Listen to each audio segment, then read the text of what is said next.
Once again, dug up from the remarkable cemetery at Ur in Mesopotamia, we have an example of Sumerian art that is absolutely unique, arresting, and unusually revealing of the culture which produced it. This piece, Ram Caught in a Thicket, speaks to us of the riches of Ur in its visual complexity. The animal represents the religious impulses and most basic beliefs and ideas of an early urban culture. It also emphasizes the ties that bind humans to animals. Two unusual and colorful statues of rearing goats are now amongst the greatest and oldest treasures in world museums. They're almost identical. One is in the British Museum, the other in University of Pennsylvania's Museum of Archaeology and Anthropology. They date to about 2550 BC and are approximately 45 centimeters high. In the previous lecture, we looked at the wonderful, colorful rendition of actions and rites taking place in the ancient city of Ur, shown on the standard of Ur. We saw a ruler and his army waging war, and that same ruler banqueting and receiving bounty from the land on the other side. That object told its story in a two-dimensional and narrative mode. In this lecture, we'll look at an ancient masterpiece that is represented in three-dimensional sculpture from the same place. It is also colorful and consists of many similar precious materials. Let's look closer. Sir Leonard Woolley, while excavating the Great Death Pit at the ancient Mesopotamian site of Ur, found two sculptural figures, one broken and the other flattened and crushed beneath the soil of the tomb. Their outline, however, was clear, and it made it possible to reconstruct them provided they were carefully removed. This was true of many of the objects found in the Royal Cemetery. As you can see here, the state of these excavated objects was similar to that of a queen and attendants richly garbed in gold headdresses and jewelry, whose crushed skulls were also found in the death pit. The sacrifice of so many attendants in numerous Ur burials struck a chord in the press of the time. The press had a somewhat lurid interest, which resulted in many stories and reconstructions of the events surrounding the burials. Let me tell you a little bit more about the place in which these objects were excavated. It tells us a lot about their purpose and the society which created them. The Great Death Pit, where these goat sculptures were found, contained the bodies of 73 attendants alone. It seems they were put to death to accompany their ruler or priest to the underworld.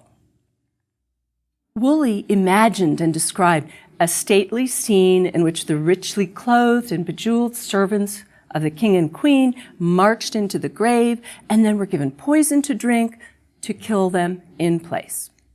Off they went to a better place than their drab existences would otherwise warrant, said Woolley. The evidence for this theory came from the cups which the servants still held.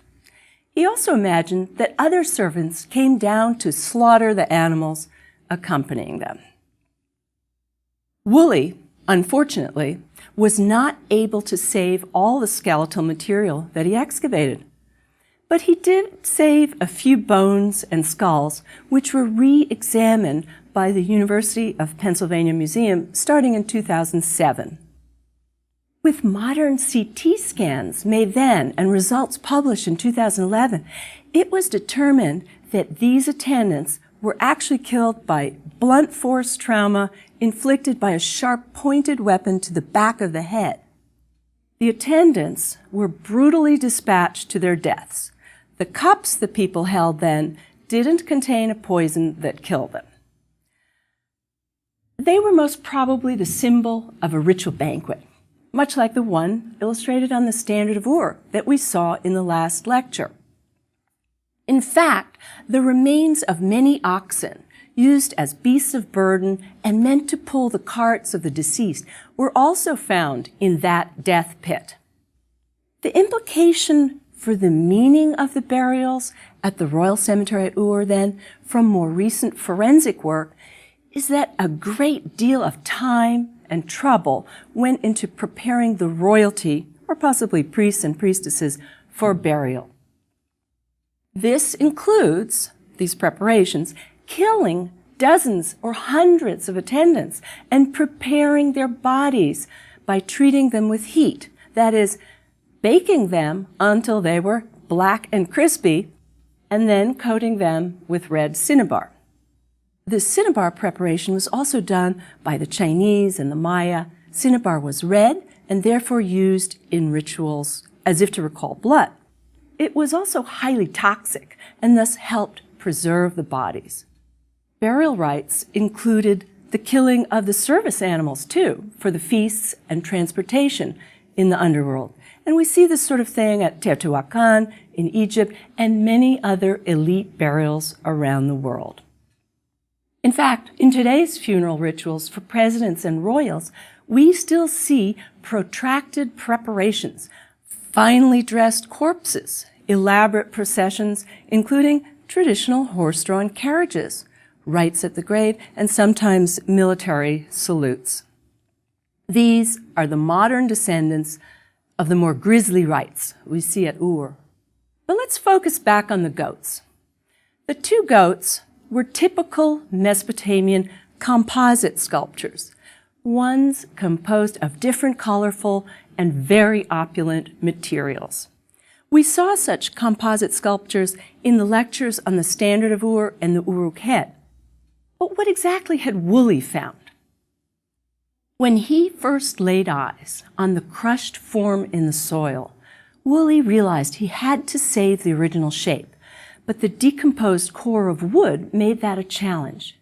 He and his colleagues at the excavation used wax to hold the many parts they recovered together as they lifted them gingerly out of the soil. It turned out they had myriad pieces of shell, lapis lazuli, gold, silver, copper, and red limestone. All were glued on or fused together with the sticky bitumen or pitch. The mosaic technique used was rather similar to the Standard of Ur, but much more difficult to execute since the figure was effectively a standing sculpture in the round. The ram in a thicket was actually part of a sort of furniture. It's thought to have been a support for an offering table or a delicate stand. It might be something similar to what can be seen here in the cylinder seal impression, which dates roughly to the same time. Sumerian art always consisted of what we would consider usable or functional objects. They really didn't have art for art's sake in this ancient time, yet they produced something we marvel at today. This piece is particularly complex, laden with symbolism, but also useful and functional. But what exactly do we see? Let's dig down a bit. Woolley thought that the animal he had uncovered was reminiscent of a scene in the Bible. It called to mind for him this passage from Genesis 22:13, in which God orders Abraham to sacrifice his son Isaac.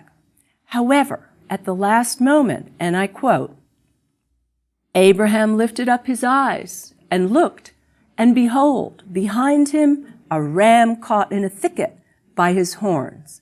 And Abraham went and took the ram and offered him up for a burnt offering in the stead of his son." While biblical allusions were popular at the time, this wasn't exactly an accurate description of the object that Woolley found. It was, in fact, a goat rather than a ram. Sheep and goats are actually rather similar species, and it's hard to tell them apart in the archaeological record. Sheep and goats were among the earliest animals to be domesticated in the ancient Near East, probably as early as 10,000 BC. They were the foundation of the flocks that provided sustenance to the people of an arid and harsh land. Not only did they supply meat, but sheep and goats also gave you milk, cheese, wool, fleecy garments, leather, and even horn and bone that could be fashioned into tools. These animals were the very basis of civilization. Herders and farmers and even hunters created the wealth of the land with their work. But there are also wild sheep and goats that existed before domestication and continued to roam the mountains in the ancient Near East. They were the progenitors of the flocks, the stock from which caprids, goats, were domesticated. Charles Darwin, in fact, believed that the domestic species were created by the interbreeding of different wild goats, including one like this.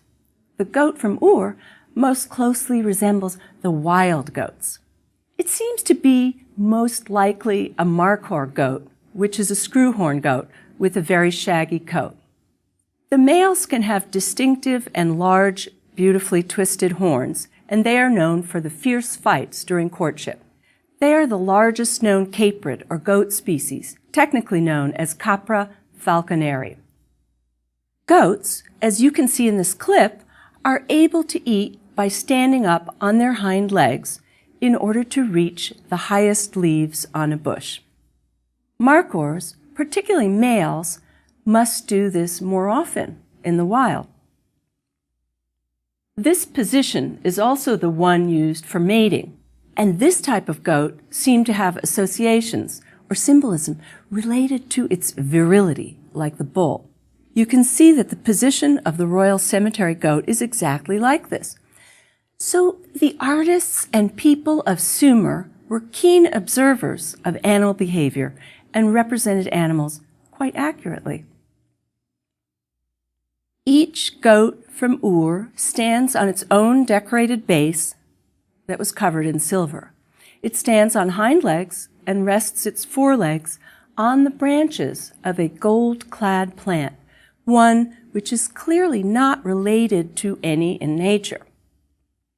The underbelly of the goat is quite corroded on one example, while the other had gold male genitalia.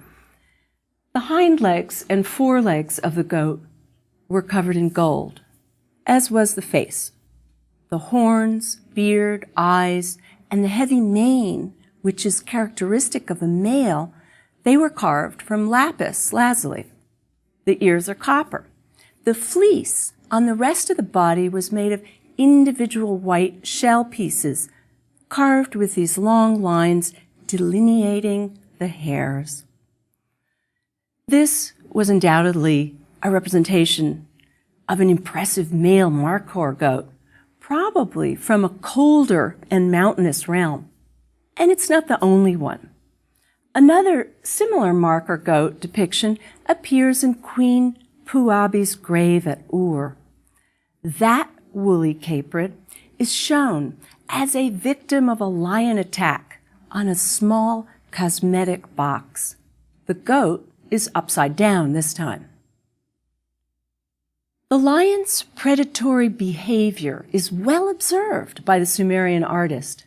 This lion pounces on the neck of the downed goat, holding its windpipe until the prey suffocates. The box is made from some of the same precious materials as the Ur rearing goat, carved shell and lapis lazuli. It's safe to assume that these materials, trade goods from places as far away as Afghanistan, were meant to indicate both the wealth of the owner and perhaps the sanctity of the subject.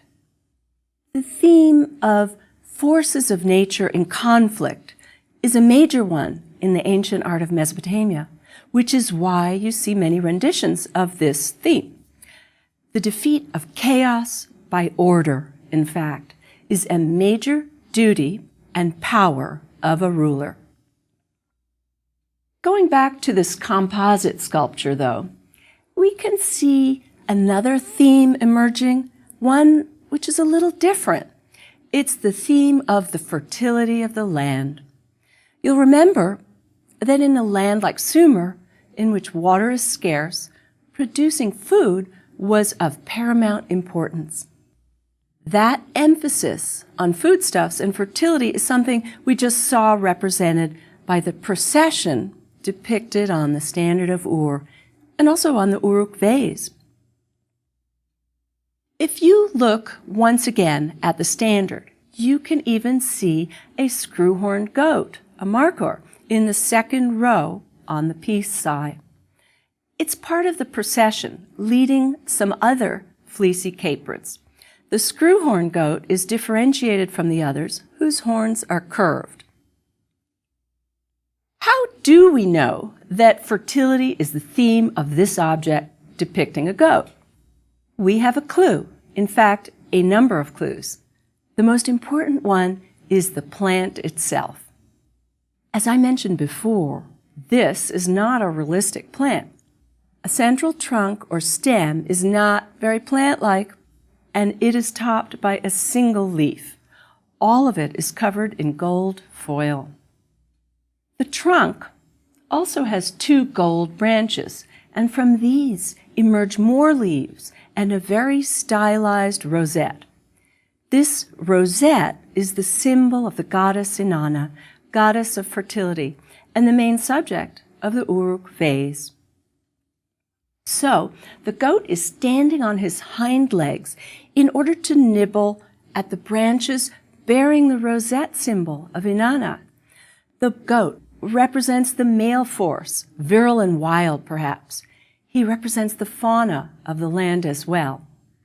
The plant is the symbol of the female, the goddess and plant world, and the central leaf may be a bud or fruit. Some scholars have even gone a step further in decoding the deep symbolism of this arresting object. They see the goat as not just nibbling the plant, but actually engaging in a form of sexual union with the plant, the symbol of the goddess Inanna. This is supported by the explicitly male genitalia that survived on one of the goats from Ur. If this is true, we have the union of male and female, which represents the fecundity of the earth.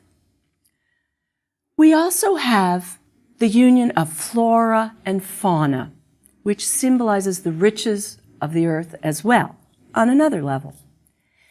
This would imply that the object is a sacred piece of temple furniture, one which embodies the most basic concerns of the Sumerians in their quest to survive in a harsh land. There is additional evidence supporting the fertility symbolism shown here. We already have learned that the role of the Sumerian king was a dual one.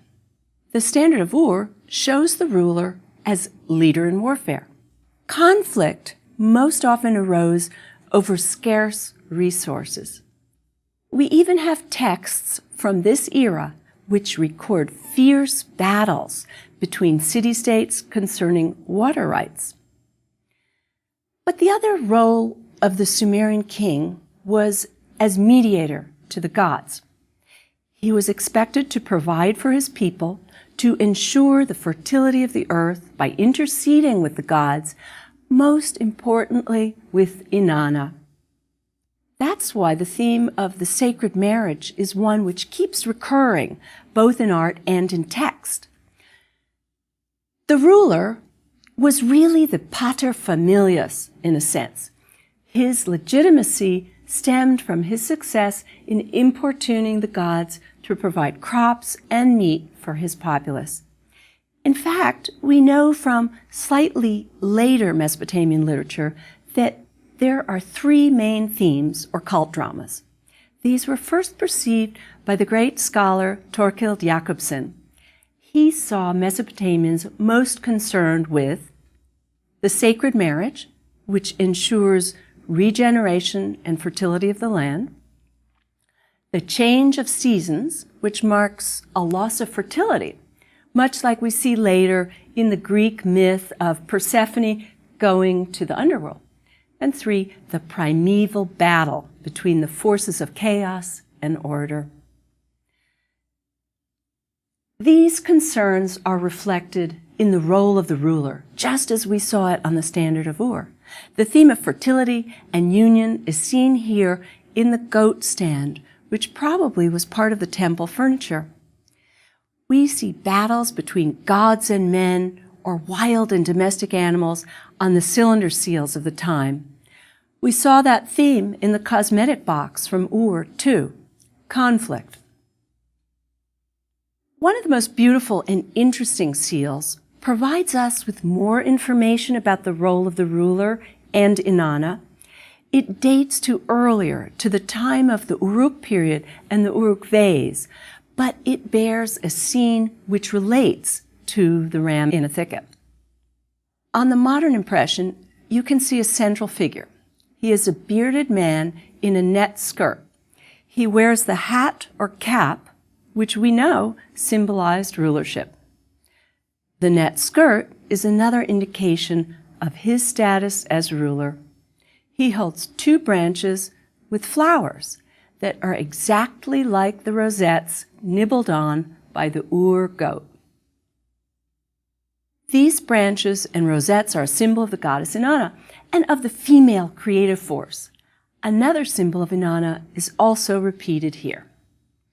Do you see the curving gateposts with streamers? They indicated the temple or symbol of Inanna and inform us that this is a sacred scene. We saw those streamers already on the Uruk vase. In fact, we see vases that are shaped just like the Uruk vase itself on this seal. The seal is chipped in several places, so don't draw any conclusions from the chipped areas. Now, note that above the Uruk-shaped vases is a young animal, perhaps a calf. The 2 central larger animals on either side of the ruler figure rear up to nibble on the branches and the rosettes. The ruler is feeding them. These animals seem to be male, and they're usually identified as bulls. It seems possible to me, however, that their twisted horns indicate something else. It's possible that these are screw-horned goats, representing the male principle. They are nibbling on the female principle as represented by the rosettes of Inanna. The ruler, or lord, in his religious function, feeds the animals. He is central to the scene of regeneration and fecundity. Some scholars even believe that the ruler was meant to represent the consort of Inanna, Dumuzi. Dumuzi was a vegetation god who died and was reborn each spring season. We also know him as Tammuz, and we see something similar with the Greek goddess Aphrodite, who has her lover Adonis die in a similar scenario. These fertility and regeneration gods explain and symbolize the cyclicality of the seasons. Placing the ruler at the center of this process legitimizes his rule and commands respect from his populace. Power can be expressed through these visual symbols of Inanna, the animals, the plants, and the ruler. The seal itself was probably used by an official of the temple and was powerful for its symbolic imagery and the message it conveyed. It was also most likely used as a talisman with magical properties related to its symbolic content or the stone that it was made of. It is the object which is most symbolically linked with the Ur goat. They both express the principle of fecundity and regeneration. One small detail that also adds to the plot, the so-called ram caught in a thicket was tied to his golden plant by a silver chain. The silver was badly corroded, so it no longer is shown. The rosette floral motif, however, appears again in a spectacular way in the Royal Cemetery of Ur. I'll show you the fantastic jewelry and gold headdress worn by the Queen Puabi. Her body was the one with the most extravagant ornamentation in the Royal Cemetery. The Queen was accompanied by numerous sacrificed handmaidens who wore similar but simpler headdresses. You can see in this reconstruction of the placement of elements that this was one very rich and complex headgear. Most likely, Sumerian women wore ornate braids or wigs that could be used to support the elaborate jewelry. The elements consisted of many feet of gold ribbon wrapped around the coiffure. Over these were laid hair rings and several wreaths of different kinds of gold leaves, like these. The theme of vegetation and flora is associated with these women. You can see that there are rosettes made of gold on the head comb that surmounts her hair. There's also a wreath of rosettes below that, and it is made of lapis, carnelian, and gold. The rich colors and materials are striking. You can see that the Queen, loaded with such valuable and highly wrought adornments, occupied a central place in the burial and most likely the religious life of Ur. But they are much more than a signifier of wealth and abundance. We now know from the rosettes that most likely the Queen and the many accoutrements of the tomb had a complex and abiding symbolism, which was centered on the most basic concerns of people who lived at this time and in this place. They wrapped their anxiety about survival and their concern with fertility of the land in a golden web of artistic brilliance. Yet all these objects were so much more. They were indicative of a highly worked out symbolic system, a religion based on the duality of nature gods, and the centrality of the ruler in all this symbolism of sustenance.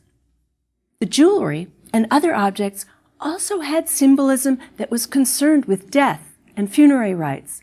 In fact, the Sumerian story of Inanna's descent to the underworld describes in touching detail how Inanna must give up each of her sumptuous jewels in her descent to the underworld, arriving naked. Perhaps the jewels here had an additional meaning. They were meant as offerings to the gods of the underworld. In this manner, the jewelry may have served more than one purpose and had more symbolism than we can even surmise. However complex it seems, the elemental themes of survival and prosperity rooted in nature are ones which echo down the millennia. In the next lecture, we'll look at the temple that stood in the city of Ur, one which Sir Leonard Woolley also excavated. It dates to a few hundred years after the Royal Cemetery, but we will still see themes of kingship, worship, the creation of the city, and its social and religious fabric, all through unusual architecture. We shall look at the ziggurat of Ur.